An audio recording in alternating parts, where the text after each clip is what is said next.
एक मित्र ने पूछा है कि डायनेमिक मेडिटेशन में तो हम अपना क्रोध विसर्जित कर देते हैं, अपने दैनिक जीवनचर्या में हमें क्या करना चाहिए। सामान्यतः हमें दो उपाय नज़र आते हैं, या तो अपनी नेगेटिव भावना को हम दूसरे के ऊपर निकाल दें अथवा अपने भीतर दबा लें। एक्सप्रेशन और सप्रेशन, ये दो रास्ते नज़र आते हैं और दोनों में ही मामला सुलझता नहीं है। यदि आप किसी व्यक्ति के ऊपर नाराज़ हो गए, फिर वो व्यक्ति भी प्रतिक्रिया करेगा, वो आप पर नाराज़ होगा, फिर आप और रिएक्शन करेंगे, फिर वो और रिएक्शन करेगा, मामला आगे बढ़ता जाएगा। कोई समाधान इससे नहीं होने वाला।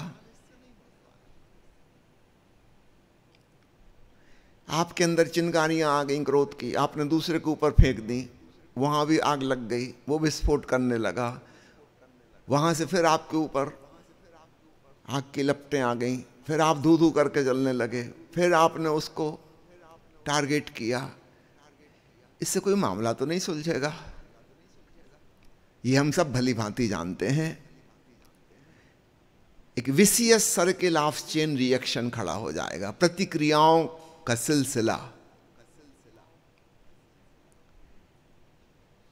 दूसरा उपाय नजर आता है कि अपने भीतर दबा लो, छुपा लो, प्रकट मत करो, किसी से कुछ ना कहो। इससे भी मामला नहीं सुलझता, हमारे भीतर एक घाव हो जाता है, हमारे भीतर वह क्रोध खोलता रहता है और फिर हम यहाँ वहाँ बेवजह उसको व्यक्त करते हैं। मामला तो नहीं सुलझा, हम भीतर उलझाव में फंस गए। माना कि रिएक्शन नहीं हो रहा है दूसरे की तरफ से, लेकिन हम खुद एक मुसीबत में हैं। हमारा खून खोल रहा है, हमारा ब्लड प्रेशर बढ़ रहा है, हमारे हृदय की धड़कन तेज है और ये अशांति, ये बेचैनी कहीं ना कहीं फूटेगी, कहीं ना कहीं विस्फोट करेगी। मामला कुछ हल नहीं हुआ। अब ओशो की बात समझें।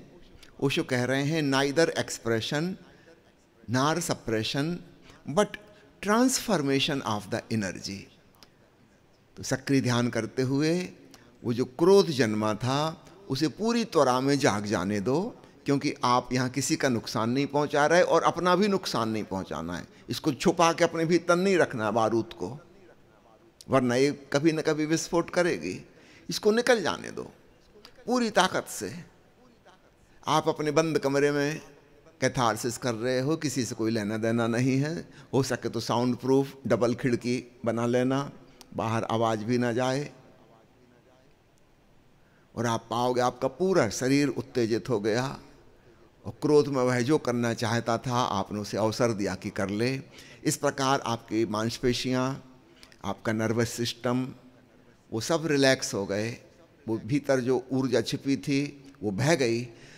न किसी दूसरे का नुकसान हुआ और न अपना नुकसान हुआ। और एक संकल्प लें, डायनेमिक मेडिटेशन के अलावा आप कहीं और इस क्रोध को प्रकट नहीं करेंगे। 10 मिनट बहुत हैं, 10 मिनट में सारा पागलपन निकाल फेंकिए, तब आप पाएंगे एक अद्भुत शांति में, प्रेम में, अहोभाव में ऊर्जा कन्वर्ट हो गई। जब आपका सारा क्रोध विसर्जित हो जाता है और चौथे चरण में आप अद्भुत साक्षी और शांति में पहुंच जाते हैं, तब स्वाभाविक रूप से 5वें चरण में धन्यवाद की भावना, मंगल कामना पैदा होती है। यहां से ट्रांसफॉर्मेशन शुरू हुआ।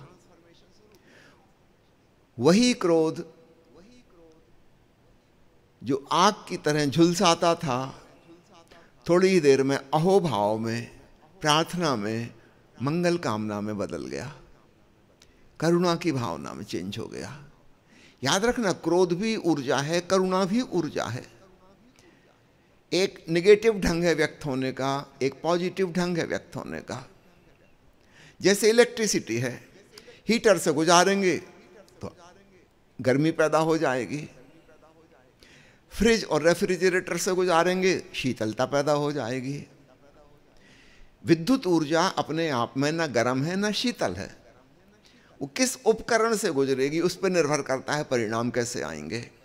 ठीक ऐसे ही हमारे भीतर एक क्रोध का उपकरण है, हमारे भीतर करुणा का उपकरण भी है। धीरे धीरे हम पाते हैं हम करुणा के उपकरण का उपयोग करना सीख गए।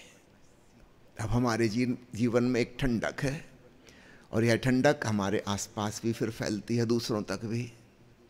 हमारा जीवन स्वर्ग बनने लगता है। पहले इसी ऊर्जा ने उसको नरक बनाया था। ऊर्जा तो वही है। हमने इलेक्ट्रिसिटी का प्लग, वहां से हीटर निकाल दिया, कूलर लगा लिया, और वही ऊर्जा हमारे भीतर शांति और शीतलता का संचार करने लगी। इस प्रकार धीरे धीरे हम पाते हैं हम उस नेगेटिव शक्ति से मुक्त हो गए, और हमने उसका सदुपयोग कर लिया। और एक बार जब हमें यह दिखने लगा, फिर कौन पागल है जो उसका नेगेटिव दुरुपयोग करेगा। इतनी समझदारी तो सब में है। एक मित्र ने पूछा है कि पेट गड़बड़ रहता है, उसी पर सारा ध्यान टिका रहता है, मैं क्या करूं। निश्चित रूप से पेट खराब है तो पेट पे ही ध्यान रहेगा, आत्मा पर, परमात्मा पर नहीं हो सकता। इसलिए साधक के लिए आवश्यक है यथासंभव अपने शारीरिक स्वास्थ्य का ख्याल रखें। 100% नहीं हो सकता, चलो यथासंभव, एज फार एज पॉसिबल। पुराने जमाने में धार्मिक लोगों ने शरीर को दुश्मन की तरह देखा, अपने शरीर को सताया, उसको कष्ट पहुंचाए, सोचा कि इससे प्रभु मिलेगा। बिल्कुल ही गलत थी यह धारणा। शरीर जितना सम्यक हो सके, स्वस्थ हो सके, सुविधापूर्ण हो सके, उतनी आसानी से परमात्मा में प्रवेश होगा, क्योंकि तब शरीर का स्मरण हमें नहीं रहेगा। स्वास्थ्य की सही परिभाषा यही है कि जिसमें हमें शरीर का पता ना चले। हमें पता तभी चलता है जब कोई तकलीफ हो। जिस व्यक्ति को सिर दर्द होता है उसी को अपने सिर का एहसास होता है। जिसको कभी सिर दर्द नहीं हुआ उसको पता ही नहीं होता कि सिर भी है।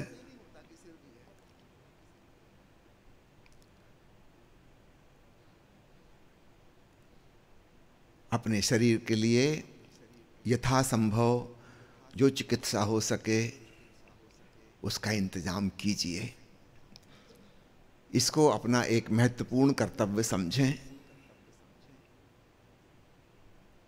अपने शरीर की सेवा, उसे ज़्यादा से ज़्यादा स्वस्थ, ज़्यादा से ज़्यादा सुखद, प्रसन्नतापूर्ण स्थिति में रखें। तब आप पाएंगे आप बहुत आसानी से अंतरात्मा में डूब सकते हैं।